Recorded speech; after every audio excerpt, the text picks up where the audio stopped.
bamwita ni yo nkuru Aime.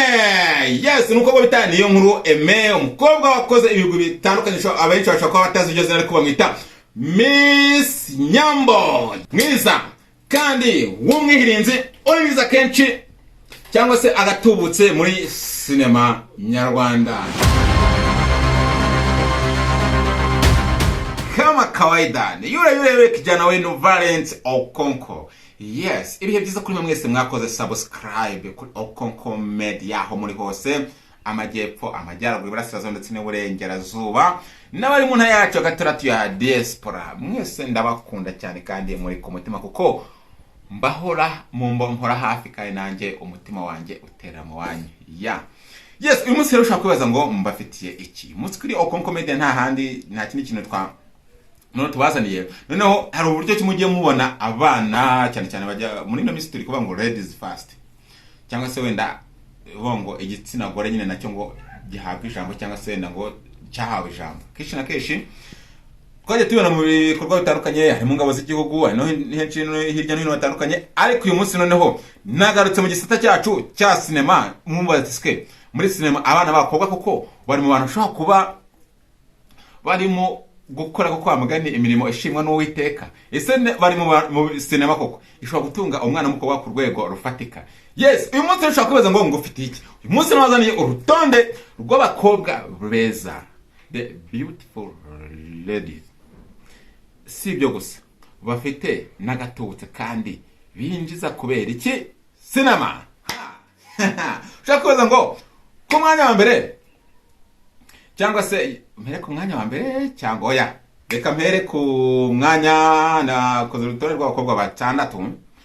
Ahangaha ni nutaza kwiyumvamo sosuze kuntera amabuye, navuze ngo mbere na mbere kuba ari umukobwa mwiza cyo ni kimwe. Ikindi ari umukobwa ufite ibigwi bifatika, wakubese umuntu wakoze the hustler, sibyo umukobwa uri hustle, umukobwa ukoresheje amaboko ye, umukobwa nyine ubona ko kuvuga ati wow, the first is beautiful, the second is hustle. Naho ngabo rero so kuri naho utibonamo ubutawe dushobora kuzatwandikira kuri nimero baza kubona muri description, ubundi noneho nyine tukanyatuganira ndetse ubwo ngo ushobora gusanga ntago nabango ntabwo twika, ariko nabyo birashoboka ko ubaye nyine utazwi noneho nayo byaba ari ikindi. Ariko ibyo ngibyo sibyo ngamije, ahubwo cyo ngamije no ku rutonde rwacu dufite ngo umwanya wa gatandatu n'indohane. Hey, umwanya wa gatandatu uriho umukobwa bita Uwase Rehema. Yes, uyu mukobwa ushaka kumwibazaho ibintu byinshi bitandukanye. Uwase Rehema ni muntu ki? So ku mbuga nkoranyambaga cyane cyane nko kuri YouTube, mugende mukore subscribe kuri YouTube ye, bamwita Tracy Film. Icyo niyo channel cyangwa se niyo channel ye akoreraho, akora ibikorwa bye bitandukanye. Ushobora kwibaza ngo n'umwanya wa gatandatu kubera iki yagiye kuri no mwanya wa gatandatu. Ntabwo ari umwanya mubi, nubwo dushobora wenda duhereye inyuma turagenda twumva nyine uko ibintu bimeze, kandi nababwiye ngo guys nimuze kuntera amabuye, ariko ndashaka kubabwira ngo niye mpamvu. Uwase Rehema ni umukobwa wamenyekanye muri filimi nyarwanda zitandukanye, cyane cyane nko muri Bahafrika, kuko afite mukuru we uriya bita Bahavu. Yes, ushaka kuba mutaye mubiza ariko amakuru nayo ndayabahaye. Uriya ni mukuru Bahavu. Yes, niho hantu cyane cyane yamenyekanye, yagenda akora ibikorwa byinshi bitandukanye, amenyekana muri filimi ze ndetse ajya ku rwego no gukora filimi ze. So icyatumye rero ku mwanya wa gatandatu nta kindi, hari filimi yagiye akora zitandukanye kandi zagiye zirebwa n'abantu batari bakeya kandi twagiye dukunda cyane, harimo nk'iyi bita Fairy Love. Ni filimi nziza cyane yakoze ubona yuko yicaye arategura, akora iyo bita Kiss and Betray cyangwa se Betrayal Kiss, sinzi ubwo wene ngo ni nka bizu y'ubugambanya dono.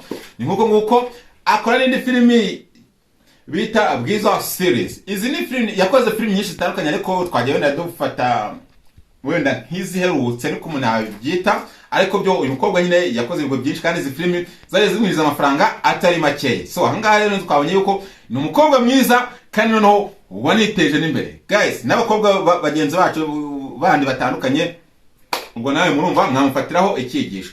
Byatumye rero aza ku mwanya wa gatandatu ku rutonde rw'abakobwa beza kandi bafite ifungo twakoze. Yes, ushaka ku mwanya wa gatanu ninde hari.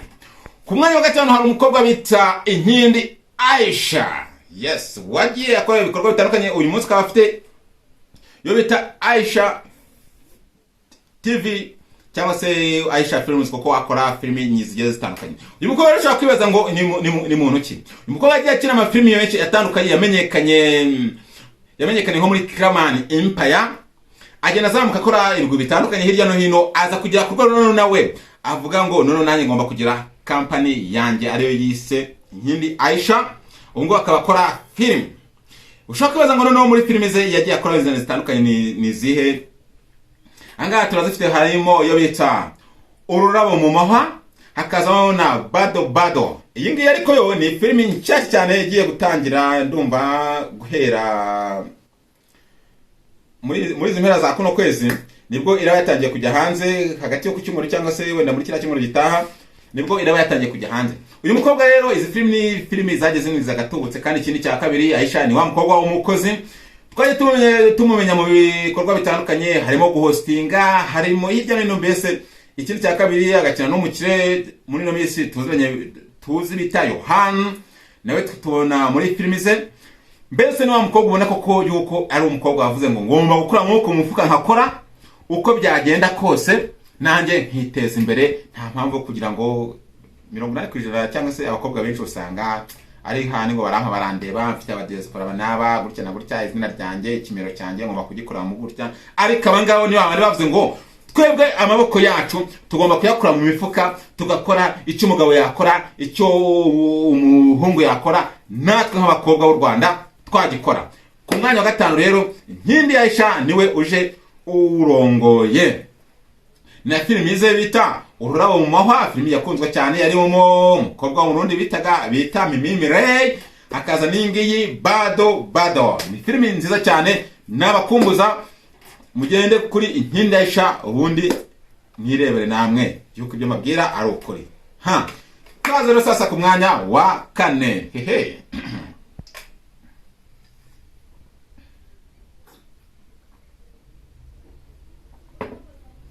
Umwanya wa kane sasa urasanga inde, the most ready called Madede.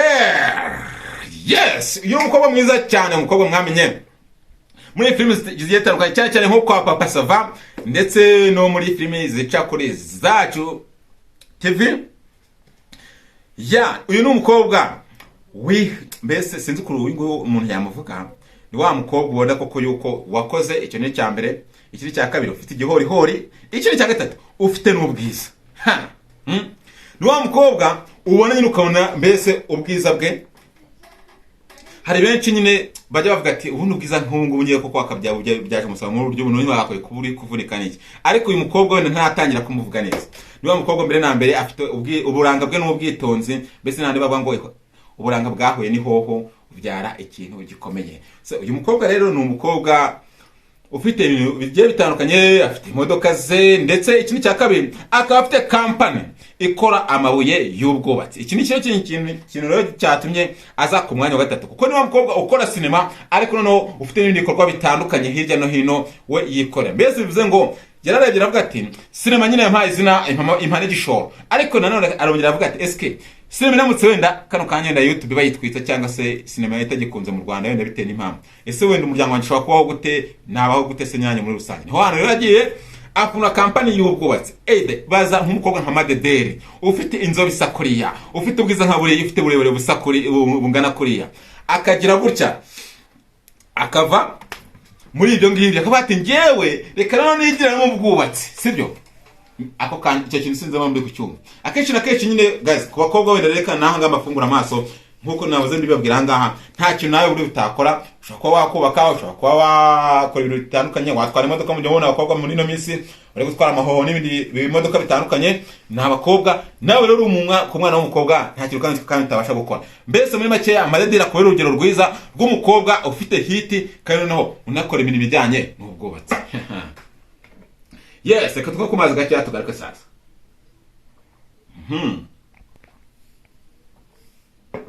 Ku mwanya wa gatatu turahasanga nde? Ku mwanya wa gatatu turahasanga umukobwa mwiza cyane, akaba ari no mama papa.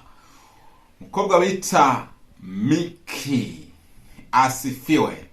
Yes, uyu nguyu rero muramuzi mu bitangazamakuru bitandukanye, muramuzi mu bikorwa bitandukanye, muramuzi mu mafilimi agiye atandukanye. Yes, ni umukobwa wazamutse nawe kuri hangi hahandi uvuga ati koko uyu muntu yarahasorenze kuko yazamukiye kwa Clement 2023 aho ngaho.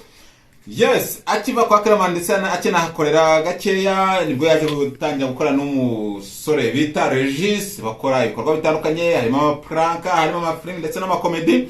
Ibyo ngibyo byaje kumuha imbaraga zo kujya gushinga channel ye yise Miki TV Show.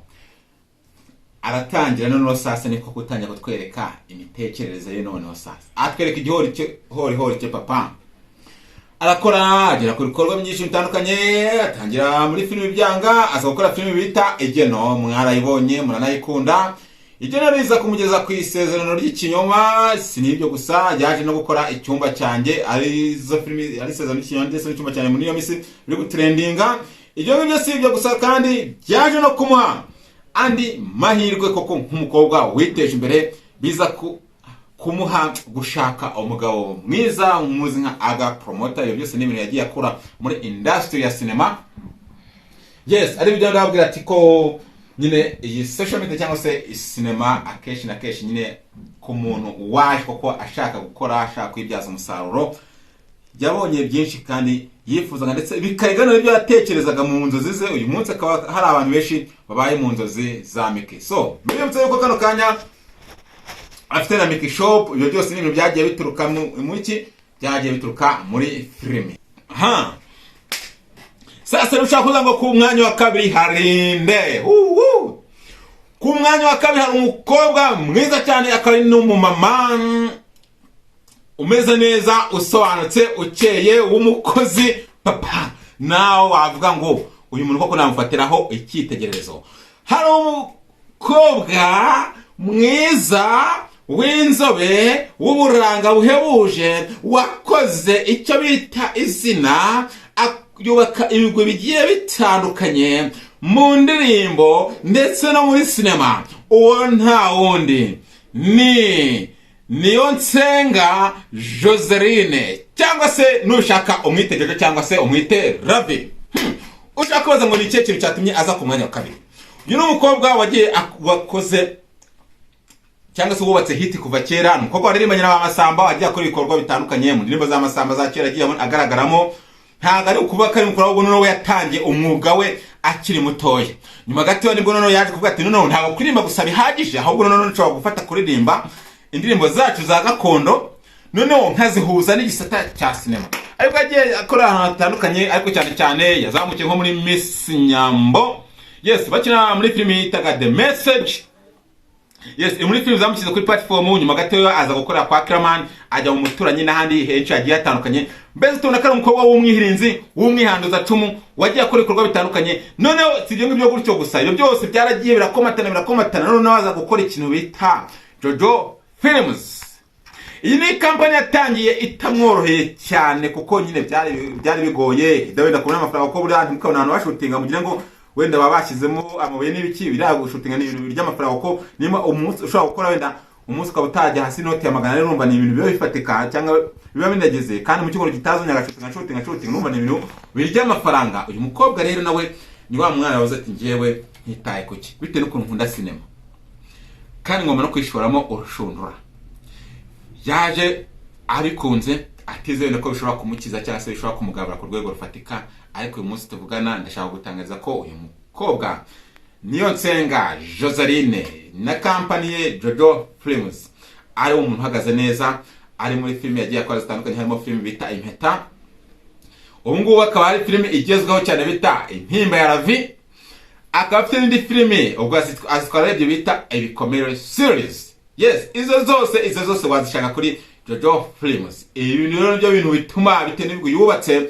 Umukobwa nawe umaje gukuramo agaciritse agatubutse muri YouTube. Kuri umukobwa basi ushobora kuvuga ngo byibura wenda kuri konte mu kwezi ashobora kubahembwa hagati ya miliyoni 3 na miliyoni 5. Akaribyo bishobora gutuma aza ku mwanya wa kabiri ku bakobwa biza gatubutse kandi beza. Icyo babwira cyo ni iki guys, nuko ndi kubabwira ngo buriya ubwiza gusa ntago gukora, ahubwo ushaka gukoresha ubwo bwiza bwawe ukabwagira na benshi umumaro. Aba bakobwa bose ndi kugenda babwirana, abakobwa beza bafite amasura meza ubona ko yarangaza abagenzi, ariko noneho bavuze ngo twebwe ntago tugomba kurya kubwa amasura yacu cyangwa wenda nk'abantu badushoyemo, ahubwo natwe reka twerekana yuko imbaraga zacu ari ikintu twazikoresha. Yere ku mwanya wa kabiri hari Niyonsenga Joseline cyangwa mwakunze nka Jojo cyangwa se Ravi. Muri filimi zigiye zitandukanye harimo Intimba ya Ravi cyangwa se iyi ngiyi bita Ibikomere. Guys, ni filimi nziza cyane, mwagenda mukamuteza imbere cyangwa mukajya mukora ibikorwa bye mukamureba. Ku mwanya wa mbere rero ushobora kwibaza ngo hari iki. Ku mwanya wa mbere hari umukobwa umutarutwa, hari umukobwa w'uburanga, hari umukobwa w'umukire, hari umukobwa w'umwihanduzacumu, hari umukobwa wahasorinze, ni umukobwa w'umwana, ni umukobwa wagiye wubaka ibigo bitandukanye, ni umukobwa wakoze hahandi n'umunyarwanda avuga ati cyo kora koko hari abana bagifite indangagaciro. Bamwita Niyonkuru Aime. Yes, umukobwa bita Niyonkuru Aime, umukobwa wakoze ibigo bitandukanye, abenshi bashaka kuba batazi iryo zina ariko bamwita Miss Nyambo. Yes. Aha rero niba mukobwa wa mbere mwiza kandi w'umwihirinzi uri mwiza kenshi cyangwa se agatubutse muri sinema nyarwanda. Uyu mukobwa rero kumwibaza ngo ese ni ihe mpamvu yaje ku mwanya wa mbere. Icya mbere ni umwana mutoya, icyo ni cya kabiri. Iki cya kabiri dukurikije ibikorwa byinshi yagiye akora film nyinshi zitandukanye zaje zipropinga nka Nyabitare ndetse n'izindi zitandukanye, azamukira muri The Message. Ni wa mukobwa wazamuye abastari batandukanye. Uyu saha tuvugana na mu gihugu cy'u Rwanda akaba nabo bamaje gufatisha ndetse no kumenyekana. No mukobwa wagiye agira neza abantu benshi batandukanye ngo tugenda tubyumva hirya no hino tubona n'ibikorwa bye. Iki ni cya kabiri sasa. Uyu munsi nka film yagiye akora cyane no zambize icyamamare harimo nka film bita Ibanga. Iyo ni film yagiye ikajya muri episode 1000 hafi n'ijana na impamvu yaje ku mwanya wa mbere. Ni umuntu wagiye akora ibikorwa nyine n'umuntu wese atekereza avuga ati se gute ibintu bibaho. Dusupoze wenda nko kuri Papa Sava cyangwa se kuri bamenye n'abandi n'abantu nabo nyine twemera nyine bagerageje gukora, ariko urebye nka episode amaje gusora wenda yasohoye nko muri filime y'Ibanga. Ni wa muntu wasohoye episode zijya kugera mu 100 sibyo, hafi mu myaka 2. Ushaka kubaza ngo ese umuntu yakora gute? Niba mukobwa ukora nk'umutima, niba koko uvuga ngo iyo mbonye amahirwe kiraza kikazezwa kuyatesha agaciro cyangwa se kuyatera inyoni. Ni wa muntu wabonye uvuga ati njyewe nari nkeneye ihirwe rimwe kugira ngo nanjye nereke isi icyo nshoboye. Iyo mpamvu ni wa mukobwa nyine koko nk'umukozi mu buryo butandukanye, uboneho kuko ati koko ni umukozi ku buryo bufatika. Nimba nyine koko kuri chaîne ye muri filimi imwe gusa amaje kwa uploadinga episode zirenga 100,000. Ntabwo mugende murebe Ibanga aho yarangiriye. Ni wa muntu ko kubona nyine koko wakoze kandi yamwinjirize agatubutse. Ikindi cya kabiri umunsi tuvugana afite film bita Mwene Data. Ni film nziza cyane muri no minsi iri kurebwa cyane, wavuga nyine ni nayo wenda ya mbere mu gihugu cy'u Rwanda. Akazana kandi iyi ngiyi isohoka buri munsi cyakiri mu cyumba. Niba film ishobora kwinjiza 100,000 ishobora gusohoka buri munsi kandi ibona views 100,000 cyangwa binarenga, nawe uramyumva. After film bita Nkunda series. Ikindi cya kabiri ni wako ufite igihorihori, no gutegura ibintu bihabanye n'ibyo abantu munatatekereza. Ari duwone tugende nko kuri Gitero Kibanga, tukagenda nko kuri Mwene Data ukuntu imeze, kandi no kuri Nkunda series. Ni film ya kimwe ya story yabayeho ngo mu 1800 urumva kugira ngo umwana udafite imyaka 26 atekereza nk'ibyo byo mu 1800 ubone nyine na style yayo niki, ubone nyine ko ari ibintu binatangaje. Guys, mbabwira ko mwese mujye kuri Miss Nyambo murebe ayo makuru mbahaye nimba ayo kuri koko, ariko munabizi kuri Okoko Media ntabwo tujye tube cyangwa tuzane inkuru y'igihuha. Uyu mukobwa rero umukobwa mwiza cyane kandi no ufite n'amafaranga ye, ni wa mukobwa ufite imodoka ye, ni wa mukobwa ufitiye ibibanza bye bitandukanye, na wakobwa ubu ngubu ari no kubaka. Urumva ibyo bintu byose noneho iki ni cya kabiri. Muzi ko ejo bundi ariko yatweretse n'umusheri we mu minsi raza bagiye kudutama igikwe, ubwo natwe no twakutamo dukote tukajya kwimwera da nta bintu byinshi. So ushakoza muri mukobwa impamvu ni iyi. Umukobwa ni wa mukobwa ushobora kwinjiza kuri YouTube ye, ni wa mukobwa ushobora kwinjiza hagati ya 4 na 7 urumva mbese mu kwezi kumwe. Ibiko bitenewe ko gakora ashobora kwinjiza ari hagati ya 4 na 7. Ni wa mukobwa ufite company ingari kandi afite abantu yahaye mbese Imana yaramuhaye aba umutunzi kandi atungisha benshi. Yes, ngwaye nguko rero uyu ni umukobwa uri ku mwanya wa mbere, niwe mukobwa mbese urongoye runo rutonde rwacu kano kanya muri industry ya cinema. Nimba atari byo koko nawe ngaho ngwino nterebuye utwakiye muri comment, babwira yuko comment yawe, like, share n'ibindi bigiye bitandukanye, mbese any support yawe iguturutseho irakeneye kugira ngo natwe tugumye tuzamuka tubagezaho amakuru yizewe kandi amakuru y'ubwenge. Nk'ubwo ntimwari muyazi ariko mwajyaga mubona Nyambo bati se wenda kuki mwabonye bimeze gutya na gutya, ari wowe mwajya muvuga ibintu bitandukanye, ariko Nyambo koko umukire uko wenda ati yicisha bugufi mu buryo mwe cyangwa ubundi, ariko nyine ukurikije amafaranga wenda yinjiza ku kwezi niho nuko kuvuga ati uyu mukobwa ikintu cyose muri ino Kigali cyangwa se n'ahandi hose ashaka yakigondera. Yes, mukobwa w'umukire kandi ufite company. So nawe rero ejo n'ejo bundi wenda dushaka kugarukaho umye gukora cyane, ariko icyo mbwira abakobwa ni iki ngiki, bakobwa ushaka gukoresha igihorihori cyawe, icyo gihorihori cyawe nayo kigatungisha benshi kandi ibintu bikagenda neza, ukava mu byo kuvuga ngo mve mu bagabo, mve muri ibi ngibi, ibyo ngibyo ukabiva mu byo ngibyo ni imyanda y'inyangara gusa. Aho mwebwe mukoresha imbaraga zanyu, amaboko yanyu, ubundi ibintu bigende neza. Nababwiye ati urebye ndawe umukobwa uri ku mwanya wa mbere Nyambo, ukareba Jojo nanafite company nini kandi zifatika, ukana benshi bagiye batandukana. Mbese niba navuga ngo kuko nafatiraho urugero cyangwa se ikigereranyo ku rwego rukomeye. Guys, rero nge mwari muri kumwe na Valence Okonko nk'ibisanzwe, ahangaha turi kuri Okonko Media. Ciao ciao, ndabakunda cyane, kora subscribe guys. Thank you.